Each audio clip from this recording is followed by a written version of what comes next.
எல்லாரும் எப்படி இருக்கீங்க? ஃபர்ஸ்ட் வந்து rest in peace Robo sir, we all miss you. அவர் வந்து என்னோட ஏஜ் தான். ஏஜ் பார்க்கும்போது 1978 அப்படின்னு போட்டிருந்தாங்க. அவருக்கு வந்து ஆல்கஹால் பழக்கம் இருந்திருக்குன்னு அவரோட இன்டர்வியூஸ்ல சொல்லியிருக்காங்க. நான் வந்து என்னோட வீடியோஸை ஃபாலோ பண்ற அண்ணன் தம்பி, ஒரு 90% அண்ணன் தம்பி, ஒரு 10% வந்து லேடிஸ் கூட இப்போ ஆல்கஹால் குடிக்க ஆரம்பிச்சிட்டாங்க. அதனால அவங்களுக்கு குடிப்பழக்கம் இருக்கிற எல்லாத்துக்குமே நான் என்ன சொல்ல வரேன்னா, நீங்க இப்ப 20 வயசு 30 வயசுல குடிப்பீங்க. ஆனா 20 இயர்ஸ் கழிச்சு கண்டிப்பா உங்க ஃபேமிலியும் ஐசியூல உங்களுக்கு வெளியே உட்காந்துட்டு இருக்கோம், நீங்க ஐசியூல உள்ள இருப்பீங்க. ஒன்னு லிவர் ப்ராப்ளம் இல்லைன்னா ஹார்ட் ப்ராப்ளம் வந்தே தான் தீரும். அதனால ஆல்கஹாலோ ஸ்மோக்கிங்கோ டொபாக்கோவோ எந்த பேட் ஹேபிட்ஸும் எடுத்துக்காதீங்க. அது நீங்க கவலையில சாப்பிட்டீங்கனாலும் சந்தோஷத்துல சாப்பிட்டீங்கனாலும் கெடுக்க போறது உங்க உடம்பத்தான். அதை வந்து மைண்ட்ல வச்சுக்கோங்க.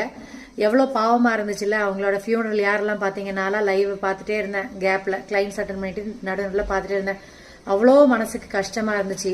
அவங்க ஒய்ஃப் ரொம்ப ஸ்ட்ராங் லேடி, அவங்களுக்கு ஹேட்ஸ் ஆஃப். அவங்க இனி ஃபேமிலியை கரெக்டாக ஸ்ட்ரென்தன் பண்ணி இதுலேருந்து மூவ் ஆன் பண்ணி கொண்டு போய்க்குவாங்கன்னு நினைக்கிறேன். அவங்க தான் ஒரு சிங்கப்பெண், பிரியங்கா ரோபோ சங்கர். எவ்வளோ பாசம் வச்சிருக்காங்க. அவங்களோட இன்டர்வியூஸ் எல்லாம் எனக்கு வந்துட்டே இருந்துச்சு. இன்னைக்கும் நான் பார்த்துட்டு இருந்தேன் பழைய இன்டர்வியூலாம். என் ஹஸ்பண்ட் இல்லைன்னா நான் இல்லை அப்படின்னு சொல்லிட்டு இருந்தாங்க. அது ரொம்ப கஷ்டமா இருந்துச்சு. இவர் ஃபேமிலியை நினைச்சு பார்த்துருந்துருக்கலாம், இந்த பேட் ஹேபிட்டே இல்லாம இருந்திருக்கலாம். 60 இயர்ஸ் வரைக்கும் இன்னொரு குழந்தை பேரன் பிறக்கிறத பார்த்துருக்கலாம், விளாண்டுருக்கலாம், இன்னும் நிறைய சாதிச்சிருக்கலாம், என்னென்னமோ நடந்திருந்திருக்கலாம்ல லைஃப்ல அப்படின்னு தோணுச்சு. யாருமே பேட் ஹேபிட்ஸ் வைக்காதீங்க வரவங்களே. எனக்கு எந்த பேட் ஹேபிட்டும் கிடையாது. நான் ஆர்மி மென்ஸ் டாட்டர் தான். White rum, brown colour rum, beer எல்லாம் பாட்டில்ஸ் பார்த்துருக்கேன். ஆனால் நான் ட்ரை பண்ணது கிடையாது.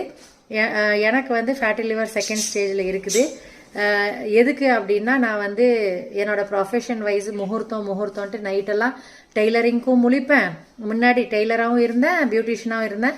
அதனால ரெண்டுக்குமே முழிச்சிட்டு இருந்தேன் நைட்டில். சரியா தூங்காமல் இருந்தீங்கனாலும் அதை பாதிக்குது, கரெக்ட் டைமுக்கு சாப்பிடாம இருந்தீங்கனாலும் பாதிக்குது. நான் அவ்வளோக்கா ஒன்றும் நெய், ரொம்ப ஃப்ரைட் ஐட்டம்ஸ் அப்படிலாம் சாப்பிட மாட்டேன். ரொம்ப ஹெல்த் கான்ஷியஸ் தான். எனக்கே இந்த கதி. அப்போ ட்ரிங்க்ஸ் அடிச்சாங்கன்னா என்னத்துக்கு ஆவாங்க? யாரெல்லாம் ட்ரிங்க்ஸ் பழக்கம் வைக்கிறீங்களோ 20 வருஷத்துல கேரண்டியா நீங்களும் ஐசியூல, உங்க ஃபேமிலி ஐசியூக்கு வெளியே. அதுக்கப்புறம் இதுல ஐஸ் பெட்டியில. அது கன்ஃபார்ம். கேர்ஃபுல்லா லைஃபை வந்து வாழுங்க, ஹாப்பியா வாழுங்க. Bad habit